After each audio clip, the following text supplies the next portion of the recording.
Crotone, Livorno 1-2, Empoli Brescia 1-1, Juve Stabia Padova 1-0, Lanciano Modena 1-1, Novara Ternana 1-2, Sassuolo Ascoli 1-0, Spezia Regina 1-0, Verona Bari 1-0, Vicenza Grosseto 2-1. Poi i posticipi: Cittadella Provercelli lunedì alle 19 e alle 21 Cesena Varese.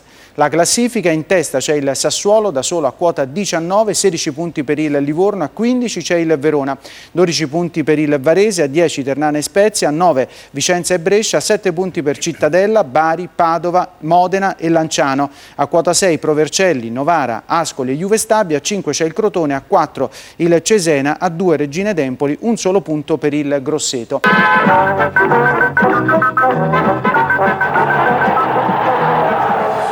Nei 5 precedenti al Romeo Menti, bilancio in favore dei toscani che hanno ottenuto 2 successi contro 1 dei veneti. Nel Vicenza, che spera di confermare i buoni segnali fatti registrare nell'ultima partita contro la capolista, Breda non può disporre di Gavazzi, affaticamento al flessore della coscia destra sostituito da Mustacchio. Modulo 3-5-2 con Plasmati e Malonga a coppia d'attacco. Cambia modulo Moriero al suo Grosseto rispetto al pareggio interno con la Juve Stabia e schiera un 4-2-3-1 con Sforzini al rientro con maschera protettiva, supportato in avanti da Lupoli, Quadrini e Foglio. Grifoni che non perdono da 4 turni. Arbitra Luca Pairetto, figlio d'arte della sezione AIA di Nichelino, alla terza presenza tra i cadetti. Avvio di gara al piccolo trotto col Vicenza che si fa vivo per primo al terzo con un cross di Semioli sul quale Malonga non riesce a centrare il bersaglio.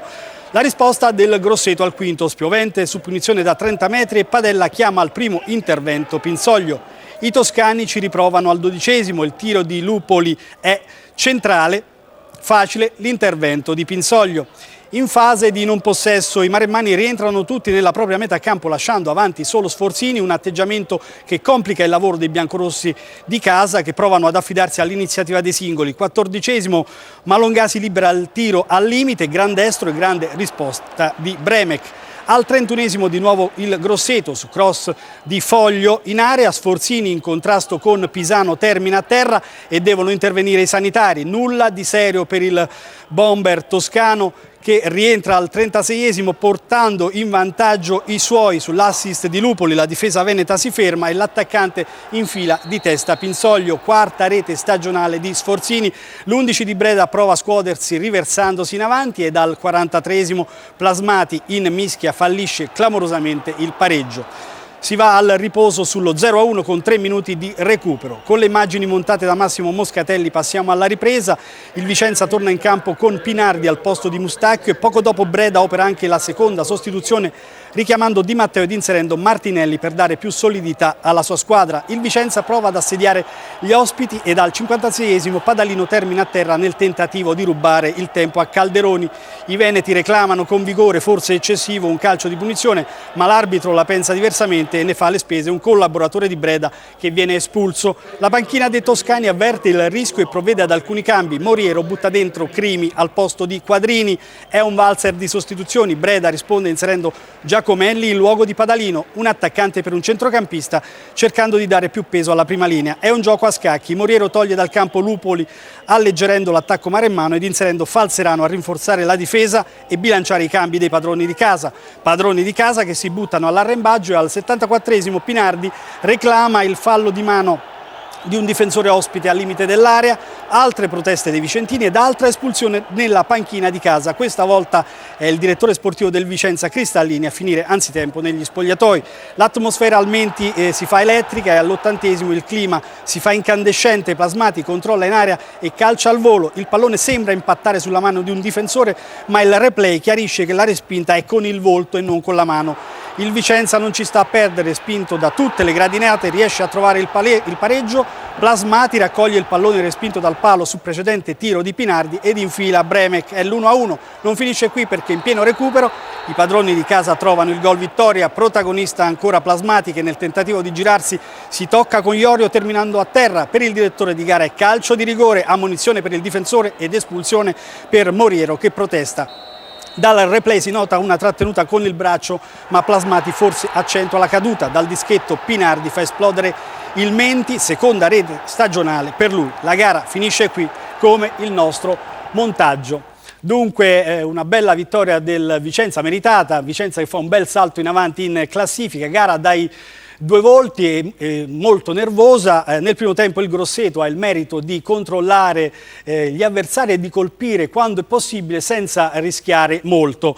Nella ripresa i maremmani lasciano troppo l'iniziativa ai padroni di casa, che vanno all'assalto della porta di Bremek. La determinazione e la voglia di vincere premiano la squadra di Breda, che esce tra il tripudio del pubblico di casa. Dopo l'ottimo pareggio contro il Sassuolo, un'altra prova convincente dei biancorossi. Forse il destino di questo Vicenza è davvero cambiato. Il Grosseto resta fermo all'ultimo posto, ma ha dimostrato di avere i numeri per tirarsene fuori.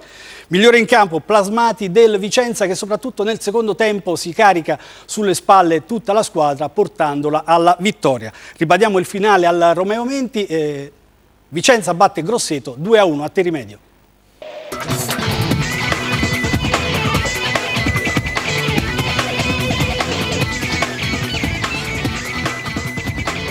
Tre punti che sanno d'impresa e che arrivano negli ultimi 5 minuti di una gara giocata quasi sempre sotto ritmo, ma che alla fine premia il Vicenza e inguaia invece il Grosseto di Moriero, relegandolo all'ultimo posto in classifica. Questo è il verdetto del Menti.